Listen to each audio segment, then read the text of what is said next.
और अब सरिस्का को आबाद करेगी रणथंभौर की राजकुमारी। रणथंभौर से बाघिन T-134 को सरिस्का में ट्रांसलोकेट किया है। सरिस्का के भगानी स्थित एनक्लोजर में रिलीज किया है।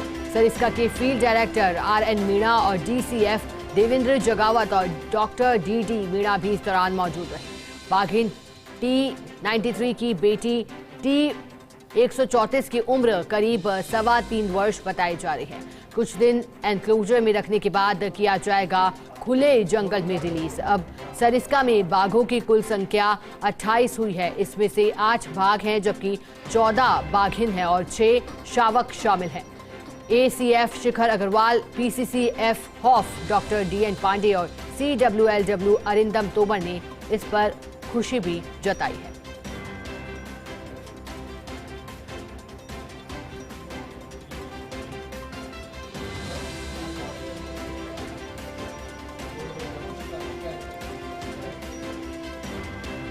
और देखिए बड़ी जानकारी, क्योंकि एक खुशी की लहर भी, क्योंकि ट्रांसलोकेट किया गया है।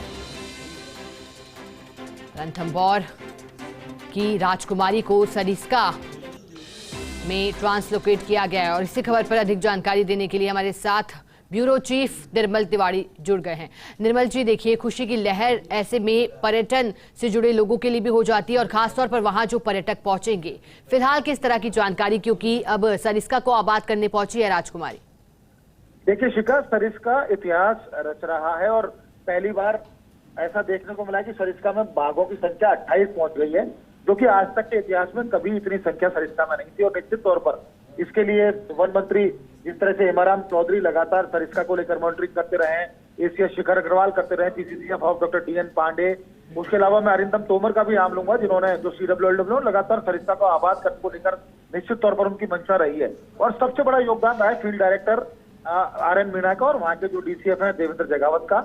लगातार ऐसी कोशिश की जा रही थी कि सरिस्का को किस तरह से, क्योंकि सरिस्का के पास देखिए, जैसा PCCF of doctor DN Pandey कहते हैं कि सरिस्का के पास दूसरा चांस नहीं था। तो सरिस्का के लिए जरूरी था कि सरिस्का जिस तरह से एक बार बाघ विहीन हो गया था, लेकिन पिछले 2.5-3 वर्ष में सरिस्का में जिस तरह से गांव विस्थापन की प्रक्रिया हुई है और उसके बाद वहां पर बाघों ने अपने शरण स्थली के तौर पर सरिस्का को दोबारा से आबाद किया, तो निश्चित तौर पर एक बड़ी घटना है। आज T-134 सफलतापूर्वक रणथंभौर से सरिस्का पहुंच गई है। और जो सेडूराम यादव, जो सरिस्का के जो रणथंभौर के जो फील्ड डायरेक्टर थे, और वहां के जो DCF है मोहित गुप्ता, उनकी मौजूदगी में उसको ट्रैंकुलाइज किया गया। T-134 करीब 3.25 साल की इसकी उम्र है, ये पहुंच चुकी है और उसको बघानी एनक्लोजर जो है उसके अंदर उसको उसकी सॉफ्ट रिलीजिंग कर दी गई है। कुछ दिन यहाँ रहने के बाद उसको जंगल में छोड़ा जाएगा और उम्मीद ये की जा रही है कि क्योंकि ये 3.25 साल की और जैसे जैसे आगे ये अपने मैटिंग पार्टनर को चुनेगी, उसके बाद इसकी मैटिंग होगी, तो कहा जा सकता है कि सरिस्का में बाघों की संख्या जल्दी ही 30 के पार पहुंचेगी, जो पूरे उत्तर भारत के लिए खुशखबरी है।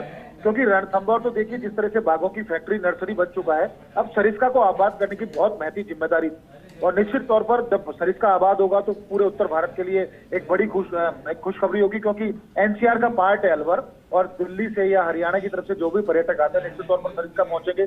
और सरिस्का जैसे जैसे सरिस्का में बाघों की संख्या बढ़ेगी, वैसे वैसे यहाँ पर टाइगर टूरिज्म बढ़ेगा। टाइगर टूरिज्म बढ़ेगा तो यहाँ का एनवायरमेंट सुरक्षित रहेगा, यहाँ बाघ सुरक्षित रहेंगे। और निश्चित तौर पर एक आज बड़ा दिन है। और पिछले दिनों भी आपने देखा जिस तरह से रणथंभौर से एक बाघ को भेजा गया था, SC-29, जो यहाँ पर मौजूद है। और जल्दी उम्मीद ये की जा रही है कि SC-12 जो बाघिन है उसने भी शायद वो शावकों को डिलीवर कर चुकी है, लेकिन चूंकि बाघिन 2 से 2.5 महीने के बीच ही बाद ही शावकों को बाहर लेके आती है, तो जल्दी देखने को मिल सकता है। उनके साथ भी 2-3 शावक दिख सकते हैं। तो कहा जा सकता है कि सरिस्का के अच्छे दिन आ चुके हैं, अच्छी टीम है, टीम वर्क देखने को मिल रहा है। वहां पर जिस तरह से ग्रास लैंड विकसित हुआ, उसके बाद पहली बार 8 साल बाद देखा कि वहाँ चौसिंगा दिखाई दिया। उसके बाद अभी कुछ दिनों बाद देखा जिस तरह से जो सदर का क्षेत्र है वहां पर जो बाघिन SC-19 है उसके शावकों के साथ वो नजर आ रही है। तो कह सकते हैं कि सरिस्का लगातार एक अच्छे दिनों की तरफ बढ़ रहा है। और अगर सरिस्का इस तरह से बढ़ रहा है तो कहा जा सकता है कुछ दिनों बाद रामगढ़ विषधारी भी लगातार उधर भी जो बाघों की संख्या उसमें भी वृद्धि होगी।